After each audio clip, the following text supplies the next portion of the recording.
بسم الله الرحمن الرحيم إن الحمد لله نحمده ونستعينه ونستهديه ونستغفره ونعوذ بالله من شرور أنفسنا ومن سيئات أعمالنا من يهده الله فلا مضل له ومن يضلل فلا هادي له أشهد أن لا إله إلا الله وحده لا شريك له وأشهد أن محمدا عبده ورسوله أما بعد فإن أصدق الحديث كتاب الله وخير الهدي هدي محمد صلى الله عليه وآله وسلم وشر الأمور محدثاتها وكل محدثة بدعة وكل بدعة ضلالة وكل ضلالة في النار أو كما قال صلى الله عليه وآله وسلم.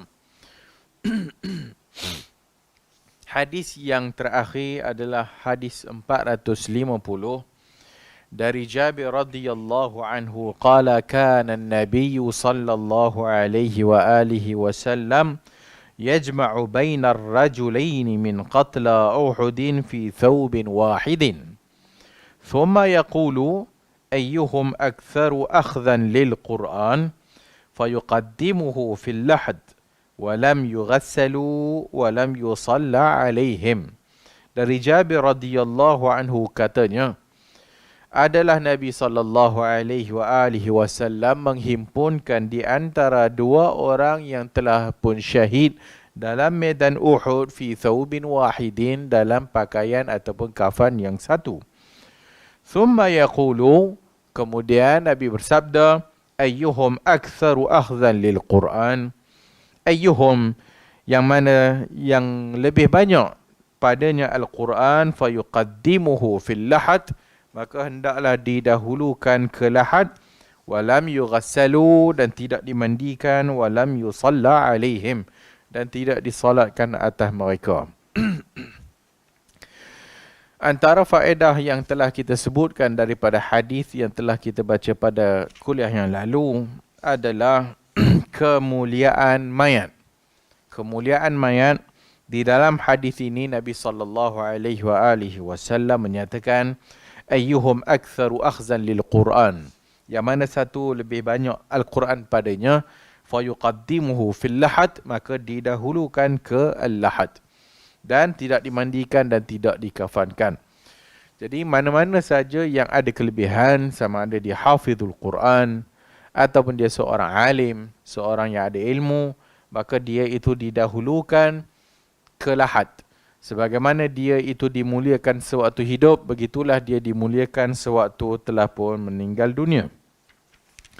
Dan hukum yang lain adalah harus untuk kita menanam lebih dari satu mayat dalam satu lahad, dan boleh untuk kita mengkafankan dalam satu kain kafan jika ada keperluan ataupun darurat yang mengharuskan perkara tersebut dilakukan.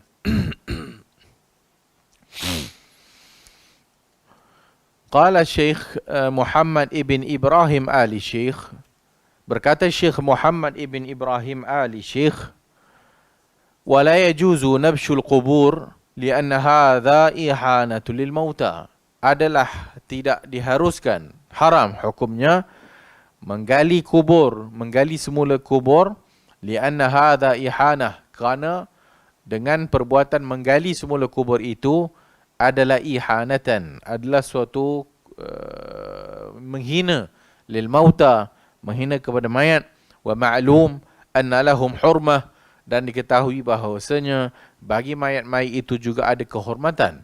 Wa qad sabaqu ila hadzal mawdi' wa sara lahum daran fal quburu manazilahum, dan telah pun sabaqu ila hadzal mawdi', maka mereka ni orang yang dah meninggal ini telah pun mendahului kita dalam kematian dan dimasukkan dalam kubur, dan itu adalah manazilahum, dan kubur itu adalah rumah mereka. Maka disebabkan itu la yajuzu nabshul qubur, adalah haram hukumnya menggali semula kubur ataupun mengorek kubur, illa li gharadin sahih, melainkan kalau sekiranya ada tujuan yang sahih, melainkan ada tujuan yang sahih.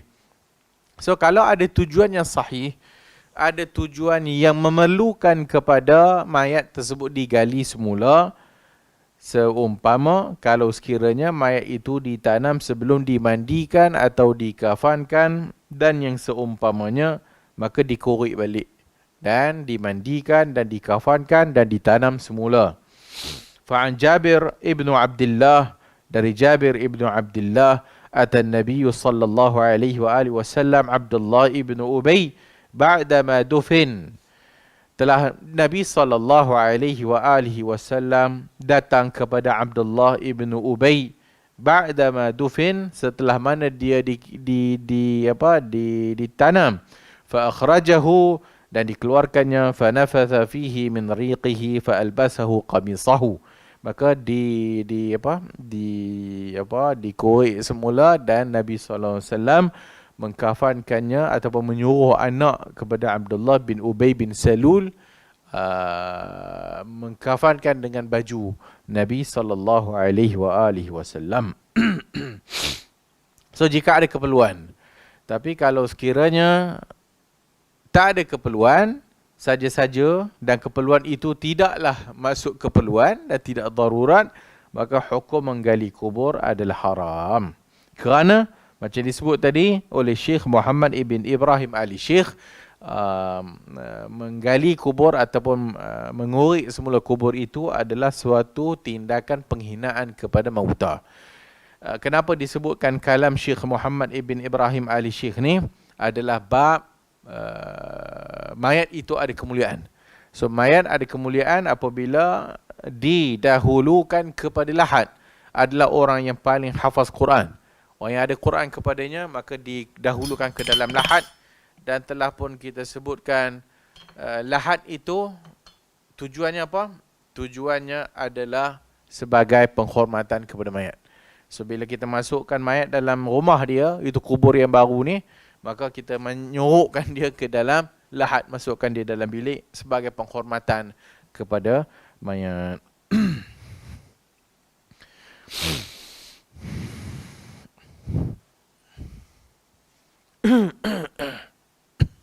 Berikutnya 451. Wa an Ali radhiyallahu anhu qala sami'tu an-nabiy sallallahu alaihi wa alihi wasallam yaqul لا تغالوا في الكفن فإنه يسلب سريعا. رواه Abu Dawud. Daripada Ali radhiyallahu anhu, katanya aku mendengar Nabi sallallahu alaihi wasallam bersabda, la taghalau, jangan kamu melampau fil kafani, dalam mengkafankan. Fa innahu yuslabu sari'an, kerana innahu yuslabu sari'an, yuslabu sarian maksudnya kain kafan tu nanti dia akan hancur cepat. Yuslabu sarian. So jangan melampau, la taghalau. Hadis ini diriwayatkan oleh Abu Dawud dan selainnya, tetapi berkata sebagian para ulama dhaiful isnad. Sanadnya dhaiful isnad. Juga didhaifkan oleh Syekh Al-Albani rahimahullah di dalam Al-Mishkat, dan dhaif Al-Jami', juga dhaif Abi Dawud. Berkata dalam At-Talkhis, rawahu Abu Dawud, diriwayatkan oleh Abu Dawud, dalam sanadnya ada Amr ibn Hashim. Amr ibn Hashim Al-Janbi mukhtalafun fih, diperselisihkan keadaan dia. Wa fihi inqita' baina Sya'bi wa baina Ali ibn Abi Talib, dan dalam sanadnya juga terputus di antara Sya'bi dan di antara Ali ibn Abi Talib. Kerana hadis ini daripada Ali radhiyallahu anhu. Lianna ad-Daraqutni qala innahu lam yasma' min Ali. Berkata al-Imam ad-Daraqutni, dia tidak mendengar daripada Ali, melainkan hadis satu saja. Wa qad hasanahu al-Munziri wa an-Nawawi, dan telah dihasankan oleh al-Munziri dan An-Nawawi. Dalam Sahih Muslim daripada Jabir radhiyallahu an, idza kaffana ahadukum akhahu falyuhassin kafanah. Telah lalu dalam bab ini hadis yang lalu pada yang telah kita baca daripada Jabir, Apabila salah seorang kamu mengkafankan akhahu, saudaranya, falyuhassin kafanah. Hendaklah dia memperelokkan kafannya. Dah cukup dah. Cumanya la taghalau. Jangan melampau. Dalam apa-apa hal pun jangan melampau. Sehingga dalam mengkafankan mayat pun jangan melampau. Memandikan mayat pun jangan melampau.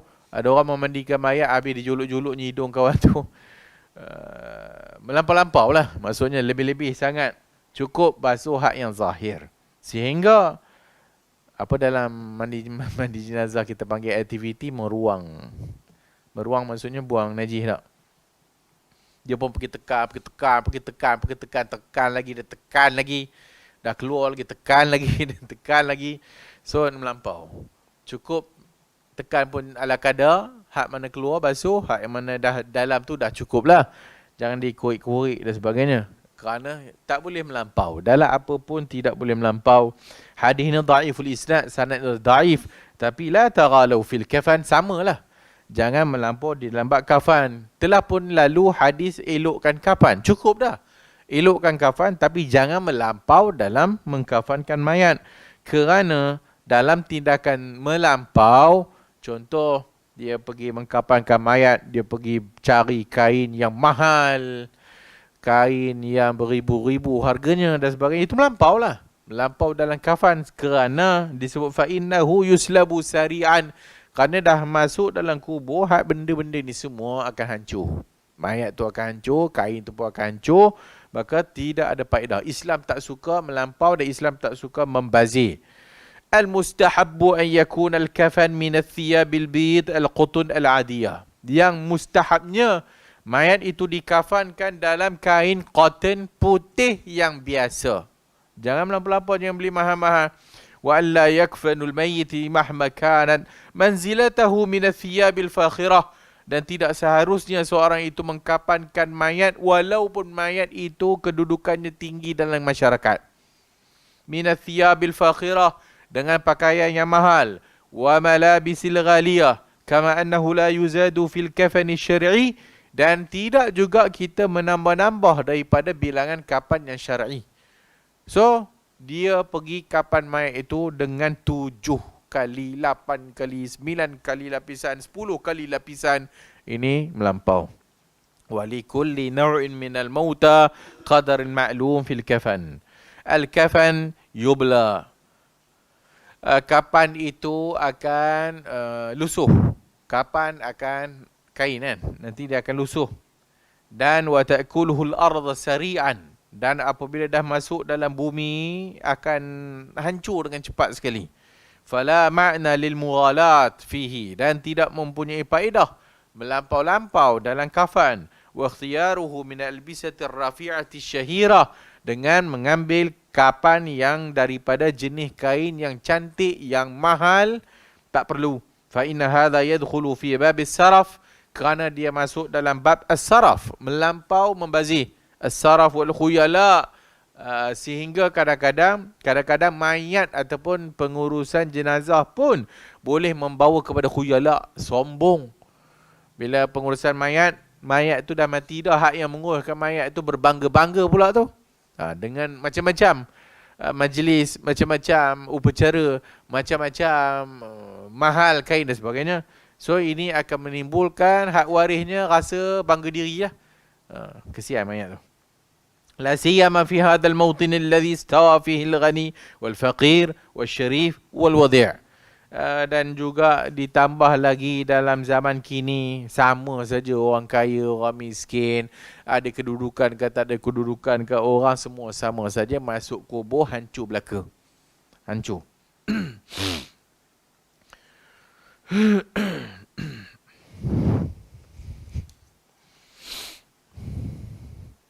Boleh tak untuk mengorek kubur yang nak digunakan untuk mayat baru? Ganti. Kita kat Malaysia oleh kerana mungkin tanah luar, masih tak timbul lagi masalah. Itu pun beberapa tahun yang lalu. Lama juga lah. telah pun dibahaskan hukum kubur bertingkat. Kan?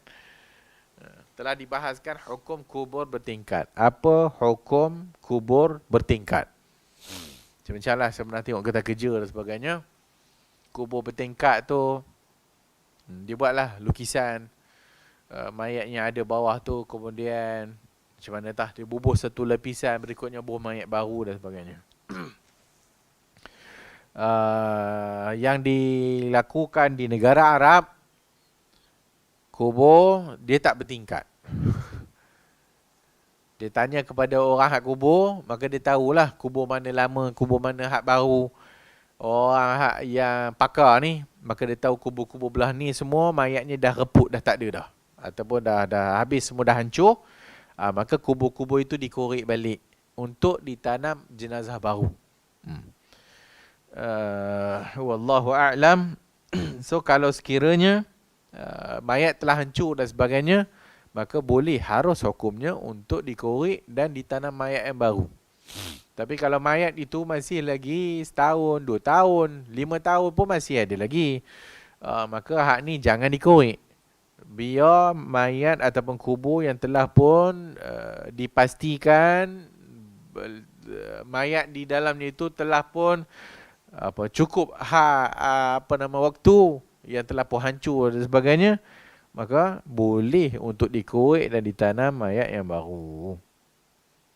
Dan masalah kita banyaklah kat Malaysia. Kalau ditanam hak baru ni, batu nisan tu kan nama hak mamat tu. Kalau di luar tak ada isu, tak ditulis pun nama kan. Lubang kubur dah tanam-tanamlah. Adakah apabila tidak ada nama, maka kita tak boleh ziarah kubur kan? Hatta kalau dah tak boleh ziarah kubur sekalipun, maksudnya kalau kita tak tahu mayat yang ada dalam tu pun hak mana satu bapa kita, hak mana satu pun tak tahu, itu tidak menjadi masalah. Kerana disuruh kita menziarahi kubur umum. Lalu saja kubur, Assalamualaikum ya ahla diyari minal muslimin al mu'minin wa inna insyaAllah bikum lalahikun.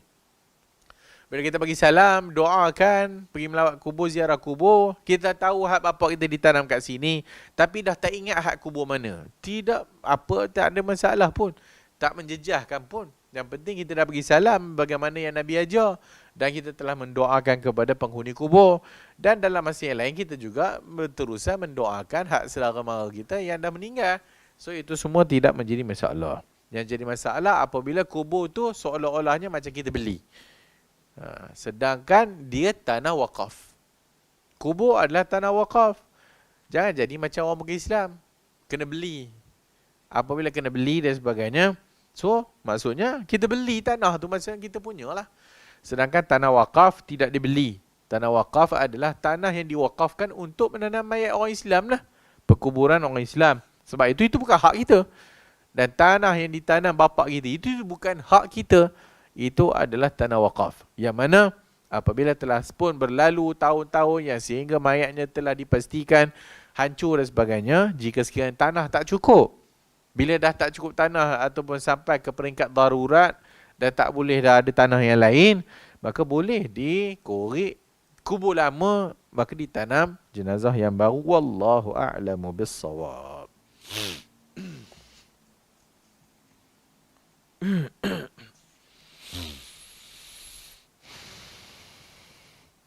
Berikutnya 452. Wa an Aisyah radhiyallahu anha anna an-nabiy sallallahu alaihi wa alihi wasallam qala laha law mutti qabli la ghassaltuki al-hadith. Rawahu Ahmad wa Ibn Majah wa sahahahu Ibn Hibban. Daripada Aisyah radhiyallahu anha, ummul mukminin, anna Nabi sallallahu alaihi wa alihi wasallam qala laha, Nabi sallallahu alaihi wa alihi wasallam bersabda kepadanya, lau mutti qabli, wahai Aisyah, kalau sekiranya engkau mati sebelum aku, maksudnya Aisyah pergi dulu, la ghassaltuki, aku akan mandikan jenazah engkau. Kan? Kata Nabi sallallahu alaihi wa alihi wasallam, hadis. So suami menyatakan kepada isterinya, kalau kau mati nanti esok aku mandikan jenazah kau. So, sebagaimana yang Nabi sebut kepada Ummul Mukminin Aisyah radhiyallahu anha, hadis ini diriwayatkan oleh Ibnu Majah, Ahmad dan selain daripadanya. Hadis bertaraf sahih. Syekh Al-Albani menghukumkan hadis ini adalah hadis hasan. Qala fi at-talkhis rawahu Ahmad wa ad-Darimi, diriwayatkan oleh Imam Ahmad dan Ad-Darimi wa Ibnu Majah wa Ibnu Hibban. Ibnu Majah, Ibnu Hibban, Daraqutni wal Baihaqi daripada hadis Aisyah radhiyallahu anha, wa qad a'allahu al-Baihaqi bi Ibni Ishaq bi annahu an'anahu wa anfarada bih. Tetapi Al-Imam al-Baihaqi menyatakan hadis ini problem. A'allahu ada illah, ada cacat. Kerana di dalam sanad hadis ini Al-Baihaqi sebut dicacatkan, a'allahu, ada illah disebabkan Ibnu Ishaq bi annahu an'anahu, kerana dia an'anahu wan farada bih, dan dia bersendirian dalam meriwayatkannya. Ibn Ishaq rawi mudallis, an'anah, rawi mudallis apabila dia sebut an, hadis dhaif. Rawi mudallis kalau dia sebut an, hadisnya dhaif. Dhaif ringan. Dhaif ringan. Kalau tak bersambung, sanad putus, hadisnya kategori dhaif ringan. So bila dhaif ringan, kalau ada riwayat yang lain yang menguatkannya sama taraf ataupun lebih kuat daripadanya, hadis boleh jadi hasan. Sebab itu Syekh Al-Albani menghukumkan hadis ini hasan, dan para ulama lain sebagian mensahihkan hadis ini. Tak kira lah ulama sebagian kata sahih ke hasan ke sama, yang penting kategori boleh pakai. Kalau dia kata hadis ini dhaif, hadis ini palsu, tak kira lah, yang penting hadis itu sama kategori mardud. Hadis ada dua kategori, ada kategori maqbul, diterima, ada kategori mardud. Kategori maqbul ada sahih, ada hasan. Cukup takat tu. Nak lagi detail, ada sahih li zatihi, ada sahih li ghairihi. Ada hasan li zatihi, ada hasan li ghairihi. Selagi mana dia masuk dalam kategori hasan semua ini, maka hadisnya kategori maqbul, dia terima. Hadis dhaif, palsu, dalam kategori yang sama, kategori mardud, ditolak. Tak kira dhaif, mardud. Hak tu yang duk panas, duk bising 2-3 hari. Kategori palsu adalah salah satu kategori hadis dhaif. Satu kategori, bahkan akbah, paling buruk kategori hadis dhaif adalah palsu. Tapi yang penting dia masuk dalam kategori yang sama, mardud. Mardud. Habis tu hadis dhaif kan boleh pakai dalam fadail amal. Habis mardud ke makbul? Diterima ke ditolak? Ditolak. Ditolak kan diterima? Hadis dhaif kategori ditolak. Hadis dhaif boleh beramal dalam fadail amal. Masih kategori diterima ke ditolak?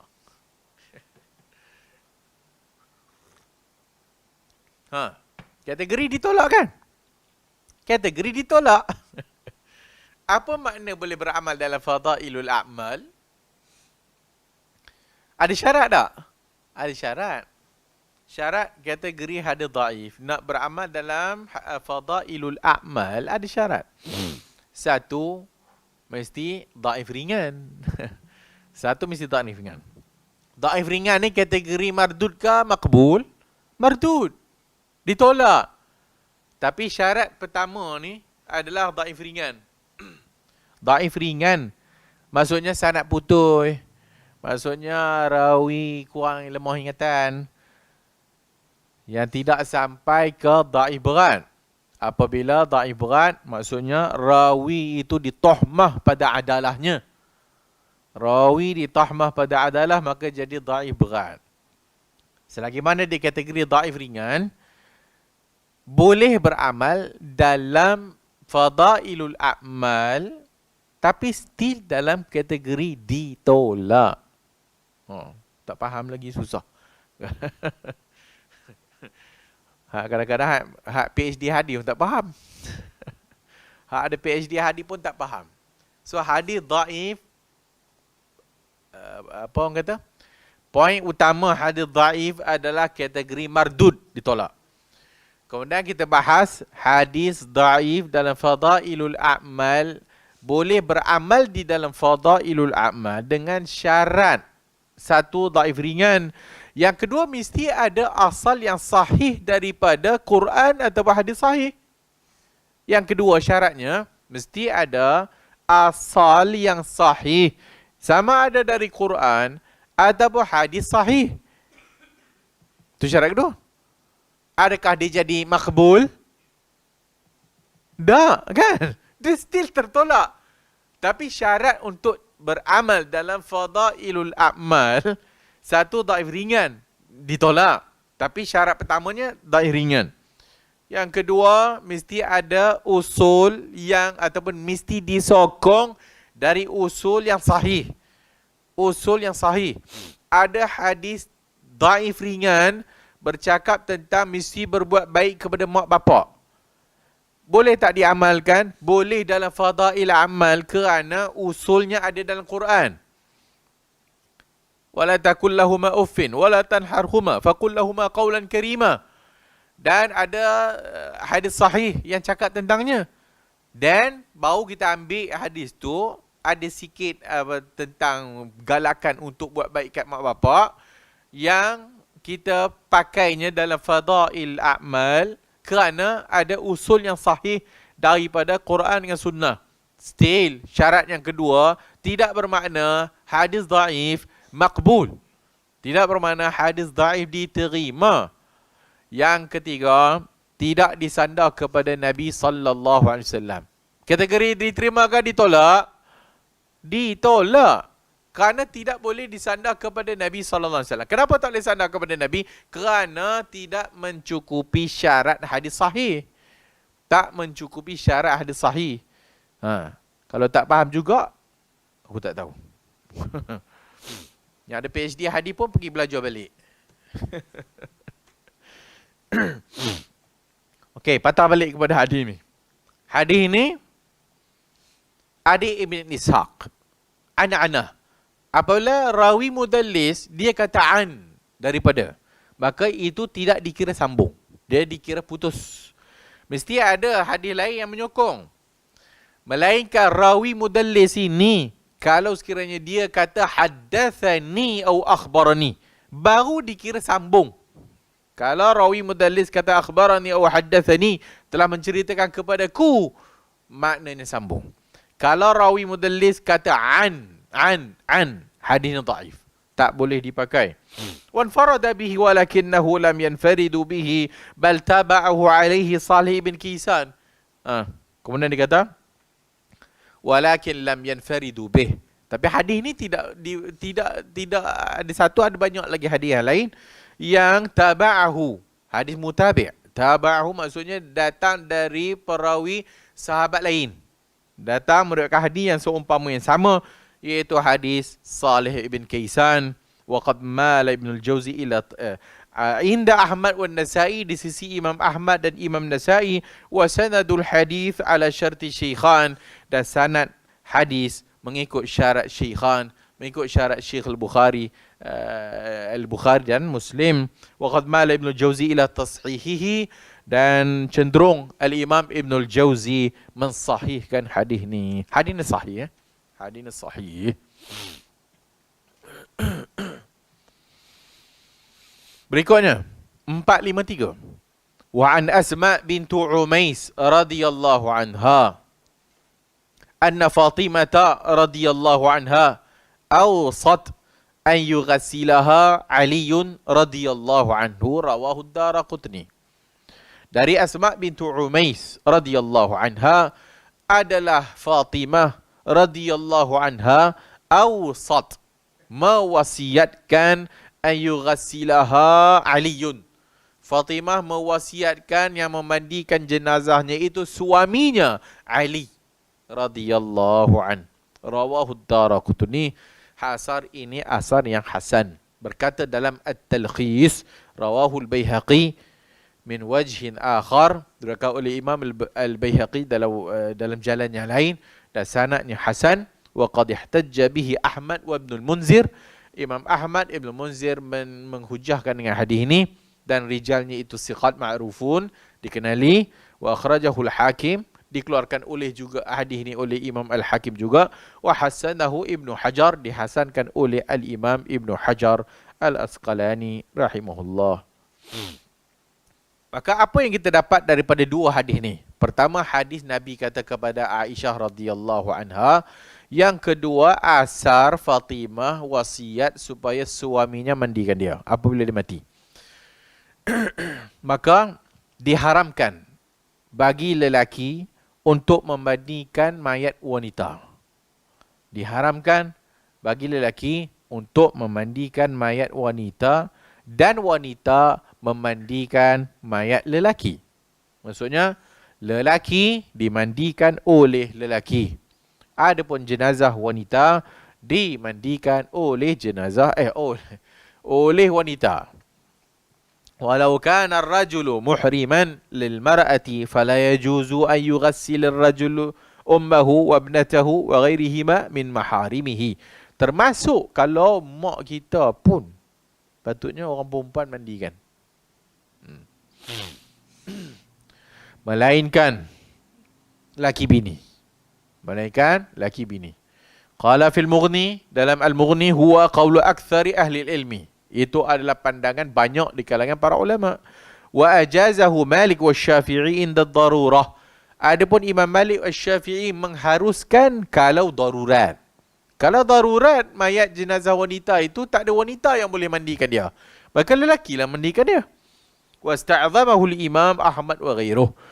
Yustathna min dhalika anna lirrajuli an yughsil zawjatah. Maka dikecualikan dalam bab ini hadis dua ni. Iaitu suami memandikan isterinya dan isterinya memandikan suaminya. Begitu juga wa amatahu, hambanya. Boleh. Bosnya, tuannya mandikan jenazah hambanya. Wa bintan, dan anak perempuan yang bawah 7 tahun. Maka diharuskan, tak kira. Laki boleh, perempuan pun boleh. Hak yang atas 7 tahun, perempuan hak yang meninggal, maka yang mandikan wanita. Hak laki yang memandikannya adalah lelaki. Wa anna lil mar'ati an tughassil zawjiha wa sayyidaha. Dan wanita boleh memandikan suaminya dan bosnya. Bukan bos maksudnya, hak ni ketua, tuannya. Kalau hamba kalau tuannya boleh. Wa sabiyan duna 7 sinin, dan budak-budak bawah 7 tahun wanita boleh mandikan. Kalau budak-budak tu lelaki, boleh. Ini balik kepada hukum aurat lah. Balik kepada hukum aurat. So, budak-budak ni tak ada aurat lah. Maksud budak-budak belum balik dan sebagainya. Hak lelaki ke mandikan, perempuan ke mandikan, tak apa. Sama juga antara suami dan isteri, auratnya itu tak ada. So, sebab itu boleh. Adapun anak lelaki dengan mak masih ada. Dia kena tutup juga. So, suami isteri je hak yang tak ada tak? So, dia boleh. Qala Ibn al-Munzir, ajma' kullu man nahfadhu anhu min ahli al-ilmi anna lil mar'ati an tughassil as-sabiy as-saghir. Kata Ibn al-Munzir, telah ijma' hak yang kami hafaz daripada para ulama, bahawasanya wanita boleh memandikan kanak-kanak kecil. Mutajarridan min ghairi mi'dhar. Walaupun tak ada kain. Kanak-kanak budak kecil. So mandi kan tak payah tutup-tutup yang kain. So kanak-kanak tu boleh saja, kan? Wa tamassu auratah wa tanzur ilaiha. Boleh menyentuh kemaluannya dan melihat kepadanya. Lianna auratahu la hukma laha. Kerana auratnya itu tidak ada hukum baginya fi hayatihi, pada kehidupannya, wa kadza ba'da wafatihi. Kerana budak dah. So bila budak ni, so tak ada aurat waktu hidupnya, mayat pun begitu jugalah. Maka hadis 452 tadi menunjukkan seorang suami boleh memandikan isterinya. Hadis 453, seorang suami, seorang isteri boleh memandikan, terbalik suami dengan isteri. Wa amma ghasala ar-rajulu zawjatahu fa huwa madhhabul a'immati salasah. Dalam bab fiqh pula, adapun memandikan seorang lelaki itu isterinya ataupun pasangannya, fa huwa mazhabul a'immati salasah, iaitu mazhab yang tiga. Apa dia? Mazhab jumhur. Siapa? Kecuali Abu Hanifah. Iaitu mazhab Asy-Syafi'i, mazhab Ahmad ibn Hanbal, mazhab Maliki. Tiga mazhab jumhur ni menyatakan bahawasanya suami boleh memandikan mayat isteri. Isteri boleh memandikan mayat suami. Kecuali khalafa Abu Hanifah, kecuali Imam Abu Hanifah, falam yajuz lizzawji an yughassal zawjahu. Tidak harus, tak boleh bagi isteri ataupun suami memandikan pasangannya. Wa hujjatuhu anna alaqata an-nikah inqata'at. Kerana hujjah Imam Abu Hanifah adalah kerana hubungan nikahnya itu inqata'at, terputus, bil wafat, dengan kematian. Wal mu'tamidul qiyasu ala ghasliha lahu. Dan dia beriktimad atas qiyas ala ghasliha lahu. Wal qiyasu la yakfi. Dan qiyas itu tidak mencukupi. So, Imam Abu Hanifah kata tak boleh. Kenapa tak boleh? Kerana hubungan nikah itu telah terputus dengan kematian. Betul tak? Yelah, suami dia meninggal tak? Lepas suami dia meninggal, putih ke tak putih? Habis iddah. Lepas habis iddah kematian, dia boleh tak kahwin dengan lelaki lain? Boleh. Maksudnya putuslah. Maka bila putus, maka Abu Hanifah kata, tak boleh lah. Tak boleh. Lelaki tak boleh mandikan wanita, wanita tak boleh mandikan lelaki. Imam Abu Hanifah ni boleh pakai ke tak boleh pakai ni?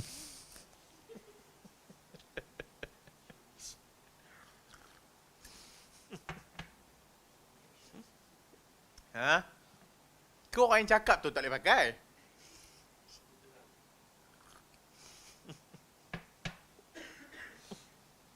Apa isu Imam Abu Hanifah? Apa isu Imam Abu Hanifah?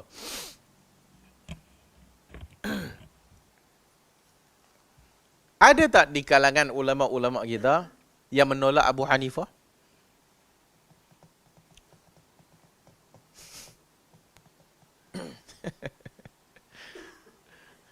Kalau ulama-ulama sekarang ada? Tak ada. Kan? Ada. Yang seorang tu lah. Ada kan ulama?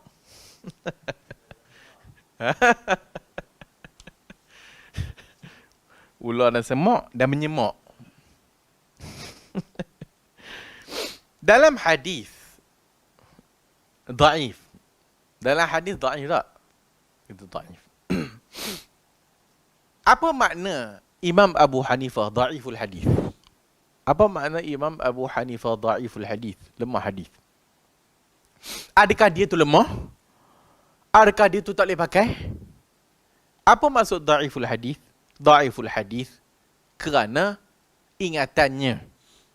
Kerana ingatannya. Dan maksud kerana ingatannya, Imam Abu Hanifah, setiap ulama dia ada takhassus. Imam Abu Hanifah adalah kana min takhassusihi al-fiqh. Imam Abu Hanifah adalah takhassusnya dalam fiqh. Sebab itu semua kita dah tahu dalam isu 2-3 hari ni, apa kata Syafi'i? Manusia beriktimad kepada fiqh Abu Hanifah.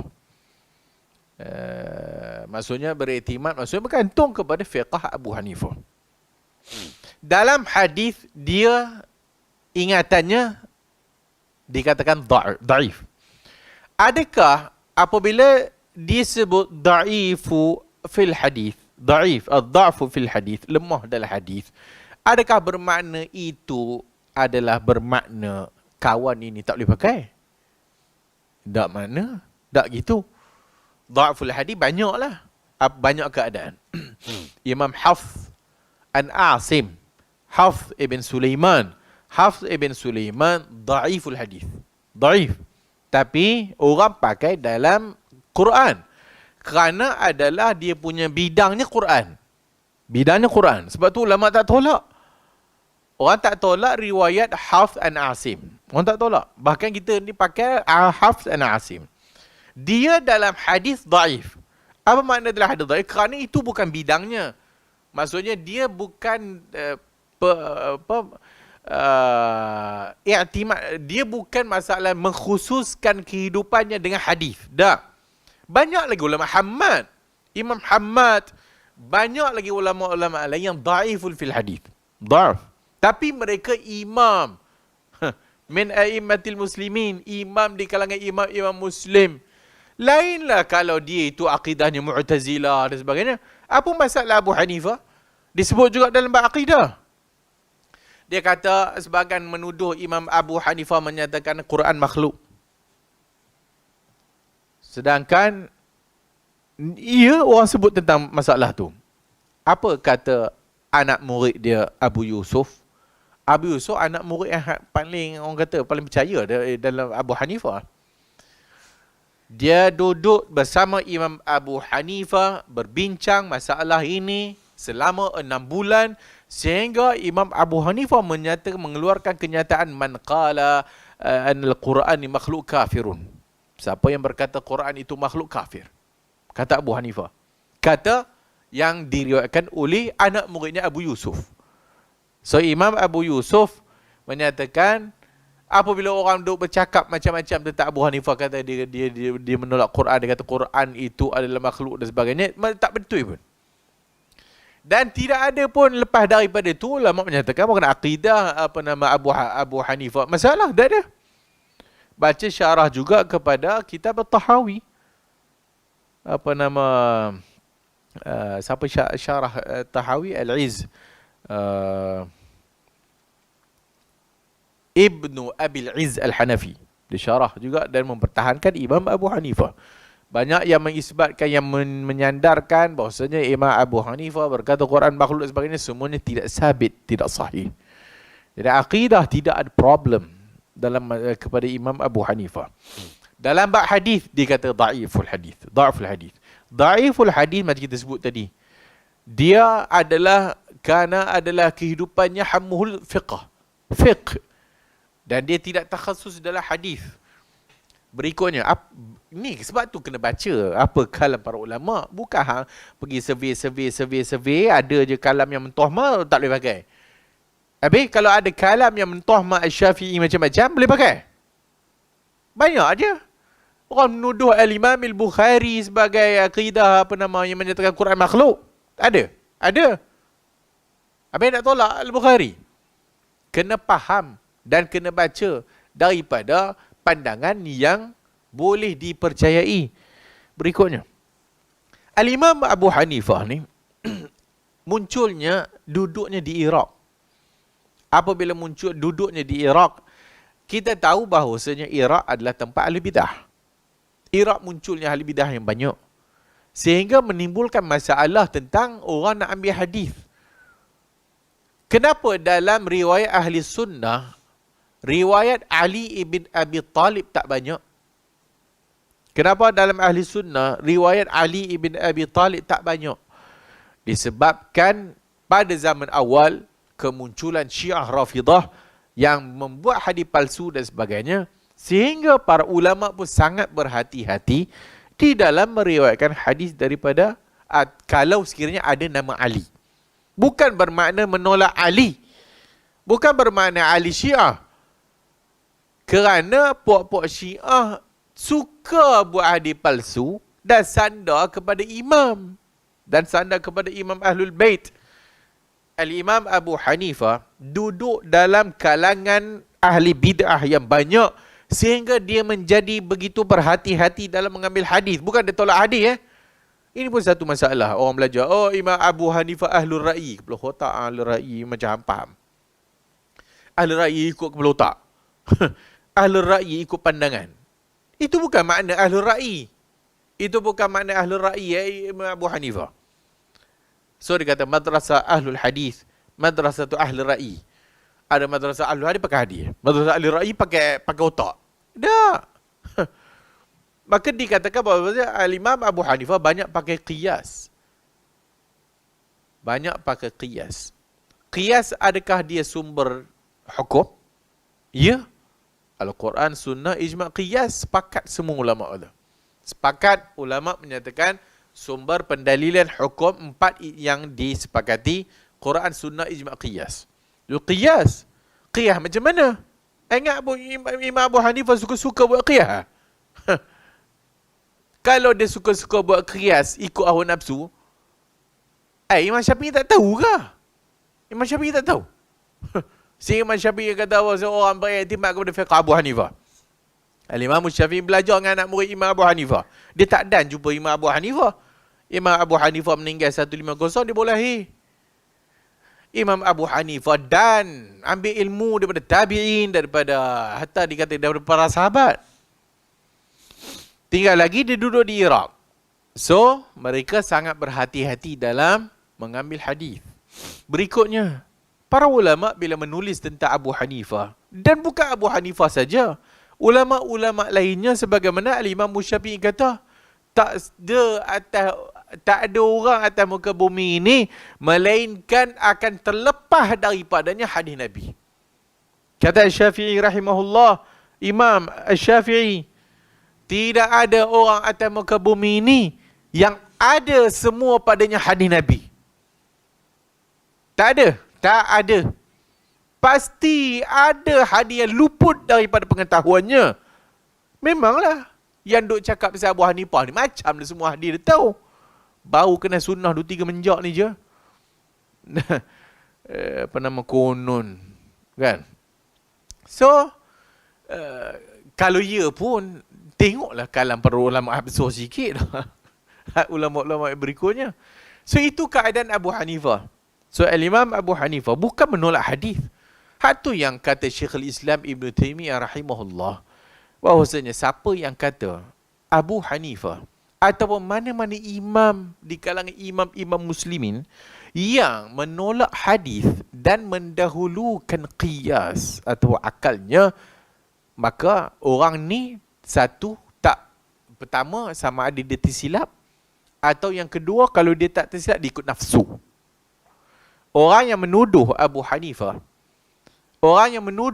Hanifah menolak hadis Nabi, beriktimat kepada qiyas ataupun beriktimat kepada otak atau akal semata-mata, kata Syekhul Islam Ibn Taymiyah tak lari daripada dua jenis. Satu jenis tersilap, yang tersilap tu okey lagi lah. Yang kedua ikut nafsu. Maksudnya jahat, ikut nafsu. Itu kata Syekhul Islam Ibn Taymiyah. Syekhul Islam Ibn Taymiyah menakalkan juga daripada Abu Yusuf, anak murid hak yang dipercayai lah kepada Imam Abu Hanifah ni, Abu Yusuf. Al-Imam Abu Yusuf duduk dengan Imam Malik, berjumpa dengan Imam Malik rahimahullah. Apabila berjumpa dengan Imam Malik bertanya tentang masalah-masalah fiqh, Imam Malik menjawab dengan hadis. Dan Imam Malik menjawab dengan nisbah Ahlul Madinah. Ahlul Madinah. Kita tahu bahawasanya dua madrasah tadi itu, madrasah Ahlul Hadis dan madrasah Ahlul Ra'i. Madrasah Ahlul Hadis, maka terkenal padanya Imam Malik ibn Anas, Imam Darul Hijrah. Abu Yusuf berjumpa dengan Imam Malik rahimahullah. Maka dia bertanya tentang masalah fiqh. Dijawab kepadanya oleh Imam Malik dengan Ahlul Madinah punya periwayatan lah. Maksudnya hadis. Apa kata Abu Yusuf? Sehingga banyak pandangannya ditarajuk. Banyak pandangannya di revise dan dilihat kepada hadis yang dia dengar daripada Imam Malik rahimahullah. Dan kata Imam Abu Yusuf, jika sekiranya perkara ini diketahui oleh sahibaya, oleh dua sahabatku. Apa maksud sahabat kata itu? Maksudnya Imam Abu Hanifah dan Imam Muhammad. Itu anak murid Abu Hanifah dua. Iaitu Abu Yusuf dan Muhammad ibn Hasan Al-Syaibani. So dua. Kata Abu Yusuf, kalau sekiranya apa yang dibentangkan, diberitahu oleh Imam Malik rahimahullah ini daripada hadis-hadis Nabi, pasti, saya pasti, bahawasanya dua sahibku, iaitu Abu Hanifah gurunya dan juga Ahmad ibn Hasan al-Syaibani akan menarik balik pandangan-pandangannya. Sebab Abu Yusuf sendiri menarik dan melihat kepada dalil yang dibawa oleh Imam Malik rahimahullah ta'ala. Bermakna, kalam ini dinakal oleh Syekhul Islam Ibn Taymiyah rahimahullah. Maka Abu Yusuf kata, bila dia jumpa dengan Imam Malik, dan dia kata, dia tanya masalah-masalah fiqah, dan Imam Malik menjawab dengan hadis Nabi, maka dia kata, kalau sekiranya Abu Hanifah tahu, dan Muhammad tahu, maka dia pasti akan menarik semula pandangannya dan melihat semula pandangannya. Maka dari sini, para ulama ahli sunnah buat kesimpulan, bahawasanya Imam Abu Hanifah, ia tidak sampai kepadanya banyak hadis.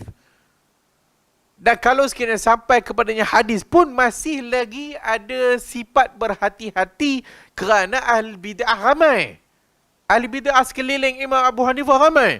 Sebab dia duduk dekat Iraq, dia bukan duduk kat Madinah. Kalau Madinah madrasah tu ahlul hadis, ahlul ra'i dekat Iraq.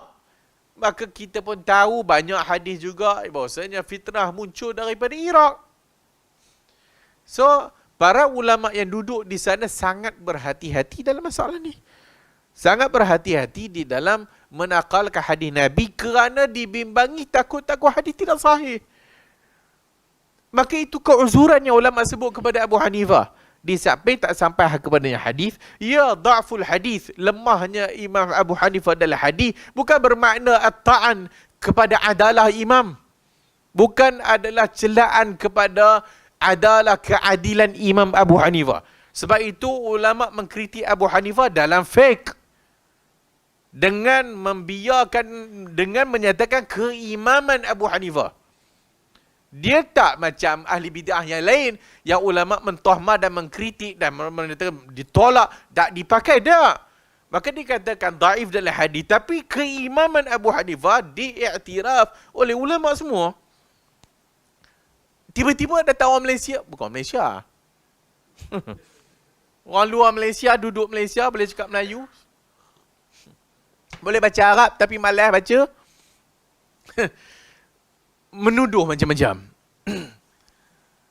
Tak ada dalam kalam Syekhul Islam Ibn Taymiyah dan tak ada dalam kalam Ibnul Qayyim anak muridnya celaan kepada Abu Hanifah, melainkan menyebut keimaman Imam Abu Hanifah. Syekhul Islam Ibn Taymiyah, Pokok Sunnah Salafi, aku nak pakai siapa lagi kalau tak Ibn Taymiyah? Kan nak Ibn Taymiyah sangat. Ibn Taymiyah, Ibnul Qayyim, setelah dia nakalkan tadi kalam Abu Yusuf, maka dia kata, siapa-siapa yang menyangka bahawasanya Abu Hanifah menolak hadis dan mendahulukan qiyas, maka dia tersilap ataupun dia mengikut nafsu. So Abu Hanifah tak buat benda-benda hak yang sehingga adalahnya itu dipertikai, tak. Dalam beberapa isu dan sebagainya, banyak, kita tak nafikan banyak ulama mengkritik. Yes, ada. Mana ada ulama yang tak ada orang kritik? Macam kita sebut, Imam Syafi'i pun ada orang kritik. Al-Bukhari pun ada orang kritik. Siapa yang tak terlepas daripada kritikan? Itu jarh ta'dilu. Bacalah semua. Bukan baca 1, 2, 3 pandangan kemudian meninggalkan pandangan yang lain. Dulu kita ada isu Muhammad ibn Ishaq. Dulu ada isu Muhammad bin Ishaq, tak? Muhammad bin Ishaq. Ia sebahagian tokoh menolaknya. Sehingga sebahagian tokoh menyatakan dia Syiah, tak? Menyatakan dia itu Rafidhi. Sehingga periwayatannya ditolak. Ia yang tolak tu, tolaklah. Tapi majoriti ulama ahli sunnah, adakah menolak Ibn Ishaq? Tak. Majoriti menyatakan Muhammad ibn Ishaq Saduq. Muhammad ibn Ishaq Saduq. Terutama, dan dia itu imam fil maghazi. Imamul fil maghazi Muhammad ibn Ishaq. Imam dalam sirah. Walaupun memanglah kita kata taklah semua yang diriwayat itu sahih, tak. Siapa kata? Semua imam ada melakukan kesilapan. Dah kalau tak ada, kalau imam semuanya betul, Nabi lah dia. So Nabi yang tak ada kesilapan. Adapun imam mestilah ada kesilapan dia orang. Sahih Bukhari tu, kenapa orang kritik? Menunjukkan ketidaksempurnaan manusia. Sahih Bukhari tu dikritik. Maka tak heranlah Abu Hanifah pada orang kritik dan sebagainya. Tapi ulama-ulama yang mengkritik, ya sebagai mereka yang bersezaman dengan Imam Abu Hanifah, mengkritik Abu Hanifah. Setelah apa yang dikritik itu sampai dan sebagainya, dah cukup. Dia tak berhenti takat itu. Maka sehingga para ulama berikutnya, dah tahu dah apa kelemahan, maka kelemahan itu tidak diambil. Adapun keimamannya dalam fiqah itu tidak ditolak. Dan bukan bermakna kalau kita kata dalam pandangan ini, pandangan Abu Hanifah sekian dan sekian. Adapun pandangan jumhur adalah sekian dan sekian. Maka pandangan jumhur kita pakai kerana kuatnya dalil. Adapun pandangan satu Abu Hanifah itu, apa bodoh sangat Abu Hanifah. Ini siapa kau nak cakap dia bodoh? Siapa nak cakap Abu Hanifah Dajjal? Sebagai mengkapirkan Abu Hanifah, dah kenapa ni? Gila ke apa? So mana tajuk kita baca ni? Suami boleh mandikan jenazah isteri. Isteri boleh mandikan jenazah suami. Majoriti ulama cakap, jumhur. Abu Hanifah kata tak boleh. Tapi adakah itu masalah? Itu masalah fiqah. Maka Abu Hanifah, dia ada hujahnya. Kenapa? Apa hujahnya? Kerana dengan kematian, maka terputus hubungan. Dengan kematian, terputuslah hubungan suami isteri. Maka bila terputus hubungan suami isteri, maka baliklah kepada hukum asal. Hukum asal apa dia? Iaitu, lelaki tak boleh memandikan perempuan yang bukan dia punya isteri. Maka mayat lelaki dimandikan oleh lelaki, mayat perempuan dimandikan oleh mayat perempuan. Melainkan isteri, suami isteri ini berdasarkan pandangan jumhur kerana hadis yang kita baca. Hadis yang kita baca. Dan kenapa Abu Hanifah berhujah demikian? Boleh jadi hadis ni tak sampai kat dia. Dan bahkan kita baca tadi hadis yang Aisyah tadi ni. Lau muti qabli. Kalau engkau mati dulu wahai Aisyah, aku akan mandikan jenazah engkau. Kan ada ulama yang mendhaifkan hadis ni? Ada ulama mendhaifkan hadis ni? Ada ulama mensahihkan hadis ni? Ditambah pula pada zaman Abu Hanifah, ahli bidah ramai, puak-puak syiah ramai, kilang palsu, merata-rata. Kan? Maka para ulama awal adalah sangat berhati-hati mengambil hadis. Itu pun tak faham. Susah. Okey, kita sebut tadi Syekhul Islam Ibn Taimiyah. Ibn Al-Qayyim. Tak ada pun kata, tak boleh pakai. Abu Hanifah, kita masuk tereban dalam tong sampah. Tak. Muhammad Ibn Ishaq kitabnya tak boleh pakai. Tong sampah dah? Gerbuk. Mana ada? Mana orang tak marah Wahabi? Bukan Wahabi punya masalah.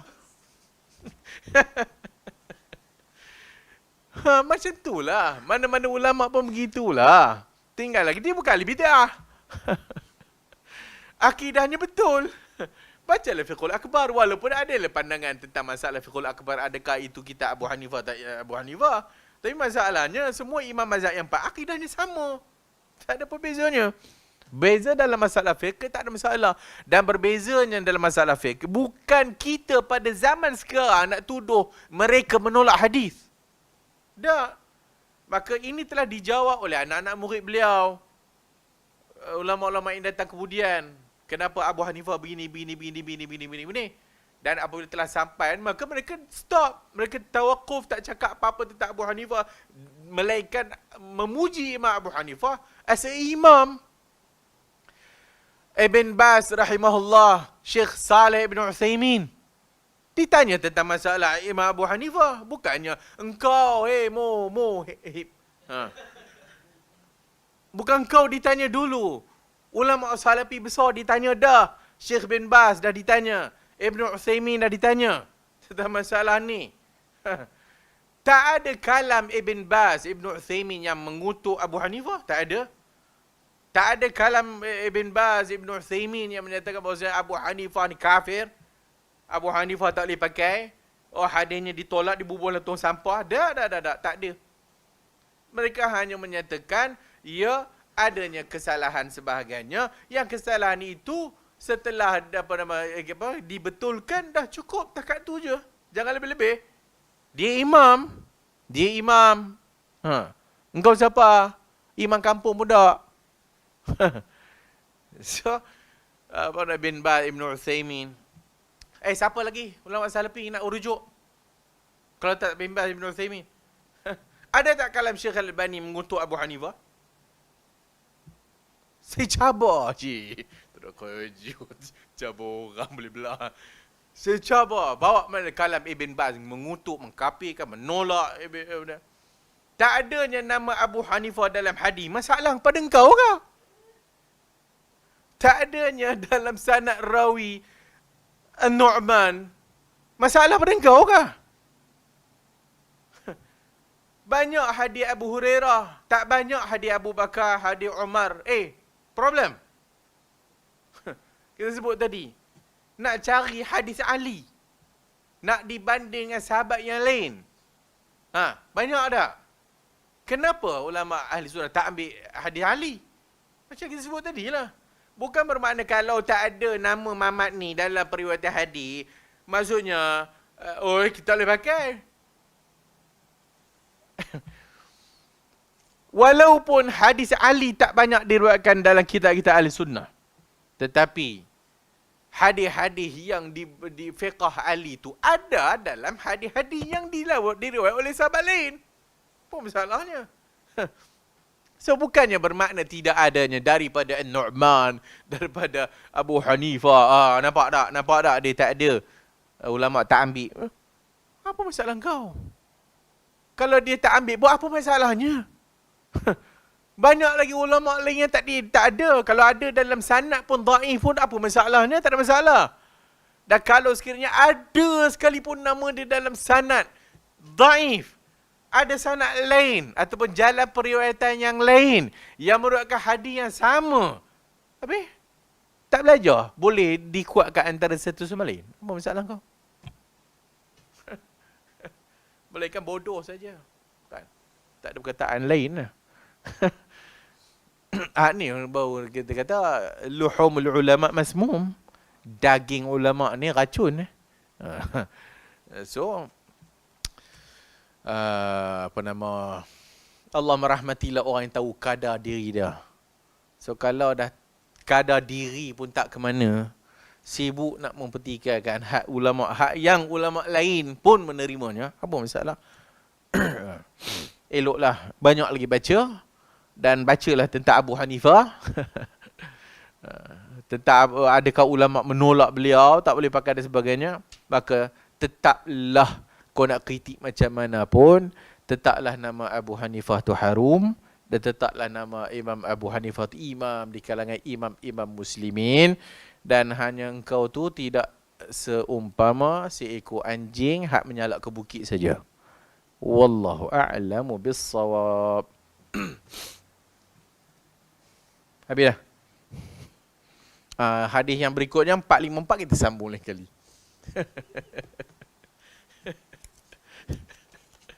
Subhanakallahumma wa bihamdika asyhadu an la ilaha illa anta astaghfiruka wa atubu ilaik.